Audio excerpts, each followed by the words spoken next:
بسم اللہ الرحمن الرحیم۔ السلام علیکم، میں ہوں لارے اور آپ دیکھ رہے ہیں میرے یوٹیوب چینل لریب سپیکس۔ ناظرین، حضور اکرم کے دور میں عرب کے لوگ ایک یہودی عالم کے پاس گئے اور اس سے پوچھا کہ رسول اللہ صلی اللہ علیہ وسلم سے ایسا کیا سوال کیا جائے کہ ان کے نبی ہونے کی حقیقت واضح ہو جائے۔ یہودی عالم نے حضرت محمد صلی اللہ علیہ وسلم سے 3 سوال کرنے کا کہا۔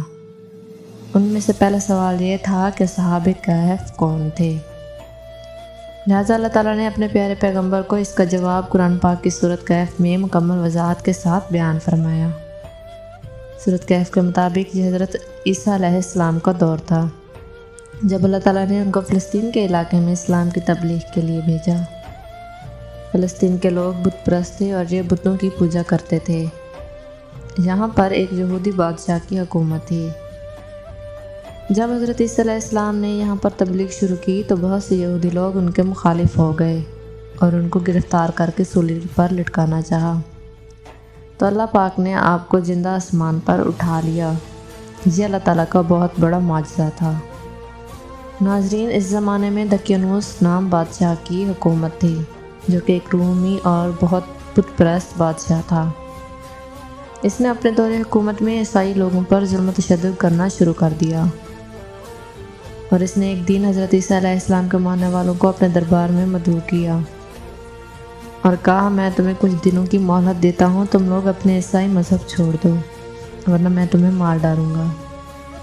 اصل میں یہ لوگ اصحاب کہف تھے۔ ان نوجوانوں نے جب یہ دھمکی بھری بات سنی تو بہت زیادہ خوفزدہ ہو گئے، کیونکہ ان کے پاس اتنی ہمت نہیں تھی کہ وہ بادشاہ کا مقابلہ کر سکیں۔ لہٰذا ان لوگوں نے شہر چھوڑ کر کہیں بھاگ جانے کا فیصلہ کیا اور اللہ پاک کی ذات پر یقین رکھا کہ اللہ پاک ہی ہمارے لیے کوئی راستہ نکالے گا۔ یہاں تک کہ وہ ایک غار میں چھپ گئے اور اسی غار میں سو گئے۔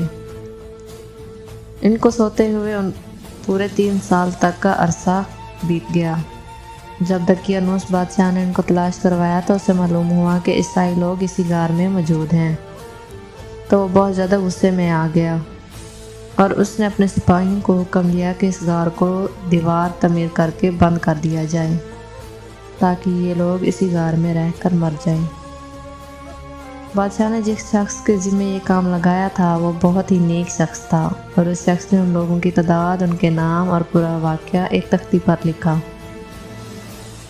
اور اس کو دیوار کی بنیادوں میں رکھ دیا، اور اسی طرح کی ایک اور تختی بنا کر شاہی خزانے میں بھی رکھ دی۔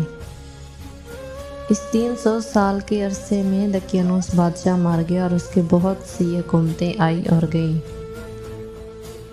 اس کے بعد 446 عیسوی میں بطرس نامی بادشاہ کی حکومت آئی جو کہ ایک انصاف پسند اور نیک دل بادشاہ تھا، اور اس نے 68 سال تک بہت شان و شوکت سے حکومت کی۔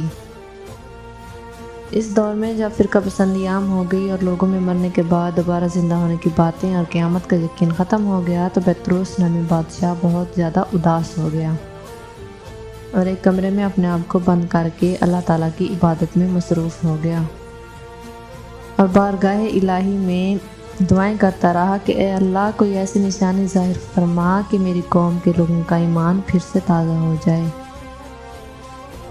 اللہ پاک نے اس کی یہ دعا قبول فرمائی اور ایک دن ایک چرواہا اپنی بکریاں چراتے ہوئے اسی غار کے پاس پہنچا۔ یہ وہی غار تھی جس میں اصحاب کہف سو رہے تھے۔ اس چرواہے نے چند لوگوں کے ساتھ مل کر اس غار کی دیوار کو گروا دیا۔ اندر کا منظر دیکھ کر یہ لوگ گھبرا گئے اور وہاں سے بھاگ گئے۔ یوں اللہ پاک کے حکم سے یہ لوگ اپنی نیند سے بیدار ہو گئے اور ایک دوسرے سے سلام و کلام میں مگن ہو گئے۔ جب ان کو بھوک لگی، ان کا ایک ساتھی جس کا نام جبلیخا تھا اس سے کہا کہ تم جاؤ اور نہایت خاموشی سے کھانا لے کر آؤ اور یہ بھی پتہ لگا کر آنا کہ دقیانوس بادشاہ کیسے ہیں۔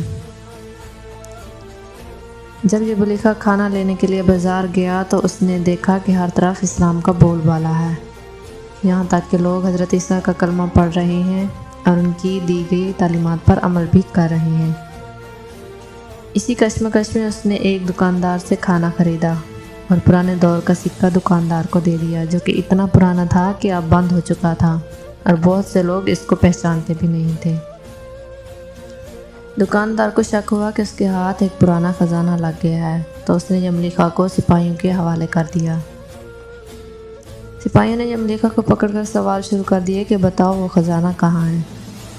یملیکھا نے کہا کہ میرے پاس کوئی خزانہ نہیں ہے، یہ میرا ہی روپیہ ہے۔ سپاہیوں نے کہا کہ ہم یہ بات کیسے مان لیں کہ کیونکہ یہ سکہ تو 300 سال پرانا ہے، جبکہ تم لوگ تو ابھی جوان ہو، لہذا سچ بتاؤ کہ اصل ماجرا کیا ہے، تاکہ اس کا کوئی مناسب حل نکالا جا سکے۔ جواب میں یملیکھا نے کہا کہ پہلے مجھے یہ بتاؤ کہ دقیانوس بادشاہ کا کیا حال ہے۔ سپاہیوں نے جواب دیا کہ اس نام کا بادشاہ کہیں بھی نہیں ہے، مگر کئی سال پہلے اس نام کا ایک ظالم بادشاہ گزرا تھا اور وہ بتوں کی پوجا کرتا تھا۔ یہ جواب سن کر یملیکھا پریشان ہو گیا اور سپاہیوں کو بتایا کہ کل ہی تو ہم اس کے ڈر سے اپنا ایمان بچانے کے لیے بھاگ گئے تھے۔ میں اور میرے ساتھی قریب ایک غار میں چھپ گئے تھے، جبکہ میرے باقی ساتھی ابھی بھی غار میں موجود ہیں۔ تم لوگ میرے ساتھ چل کر ان کو خود ہی اپنی آنکھوں سے دیکھ لو۔ جب سپاہی اور شہر کے لوگ اس غار کے پاس پہنچے تو اصحاب کہف یملیکھا کے انتظار میں تھے۔ ان کو ڈر تھا کہیں یملیکھا کو بادشاہ نے گرفتار نہ کروا لیا ہو۔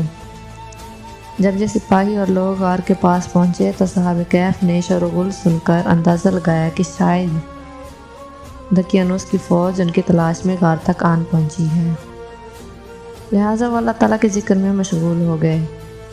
سپاہی نے غار پر پہنچ کر تانبے کا صندوق برآمد کر لیا، اور جب انہوں نے تختی کو نکال کر پڑھا تو ان پر یہ لکھا تھا کہ یہ تو مومنوں کی جماعت ہے اور اپنے دین کی حفاظت کے لیے دقیانوس بادشاہ کے خوف سے اس غار میں پناہ لی ہے، اور دقیانوس نے شدید غصے میں آ کر اس غار کے منہ کو بند کروا دیا، لہذا جب بھی یہ غار کھلے تو لوگ اصحاب کہف کا حال جہاں سے معلوم کر سکیں۔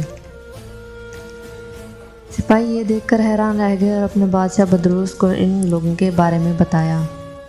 بادشاہ نے جب یہ خبر سنی تو اپنے وزراء اور امراء کے ساتھ اس غار پر پہنچ گیا۔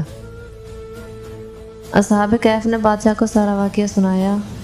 بدروس نے اللہ تعالیٰ کی بارگاہ میں سجدہ کیا اور شکر ادا کیا کہ اے اللہ، میری دعا قبول ہوئی، اور جب آپ نے ایسی نشانی واضح کر دی کہ انسان موت کے بعد زندہ ہونے کا یقین ضرور کرے گا۔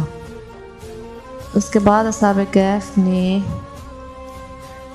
دعا سلام کی اور دعا کی کہ اللہ تمہارے بادشاہت میں برکت عطا کرے، اور سلام دعا کے بعد دوبارہ اسی غار میں جا کر سو گئے، لہٰذا اللہ تعالیٰ نے ان کو نیند کی حالت میں ہی موت دے دی۔